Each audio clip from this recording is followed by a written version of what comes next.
So let's talk about the past pandemics.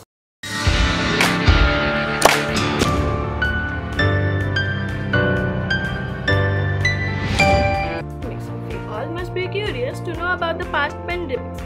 So in 1346, first the spread of the Black Death in Europe and in the Near East. The Black Death, also known as the Great Plague or the bubonic plague, was caused by the Yersinia pestis bacteria and was one of the most devastating pandemics in human history, resulting in deaths of an estimated 75 to 200 million people in Eurasia, peaking in Europe from 1347 to 1351. And according to the World Health Organization, there are still 1,000 to 3,000 cases of plague every year. But how did it end it? The uninfected, would typically remain in their homes and hardly left, while those who could afford to do so would leave the more densely populated areas and live proper in great isolation. Basically, it ended with great quarantine and fish.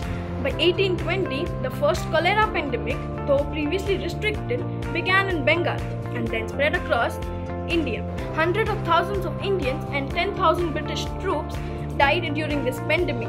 The disease still ravaged India, Russia, Middle East, Northern America, and Northern Africa.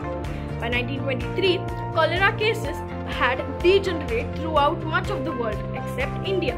It killed more than 500,000 people in India in both 1918 and 1919. Cholera was first a pandemic, but not now, as today majority of people can be treated successfully through the prompt administration of oral rehydration solution, which is basically ORS. So basically, when a new influenza virus appears against which the human population has no immunity, a pandemic may occur.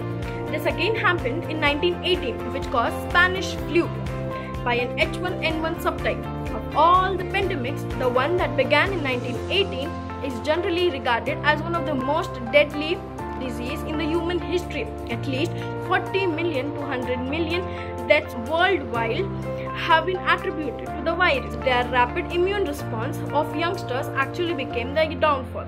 Though the 1918 pandemic has been the most dramatic example of killing potential of influenza.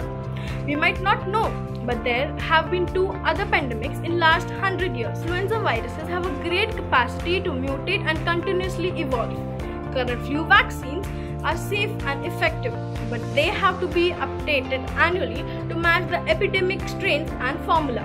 There is hence a great need for new vaccines that can induce broad protective immunity against as many variants of influenza. This goes for seasonal influenza viruses also. To induce broad protective and long-lasting immunity, an influenza vaccine should be conserved with viral proteins, so this helps people to cope up easily. Current research aims to bring together all the antigens and produce the most up-to-date influenza vaccine. Throughout history, as humans spread across the world, infectious diseases have been a constant champion. Even in this modern era, outbreaks are nearly constant. But in 2020, the best part is the social media, which is making us so informed about the COVID-19. Also, technology and services are helping us to quarantine ourselves better. Thank you.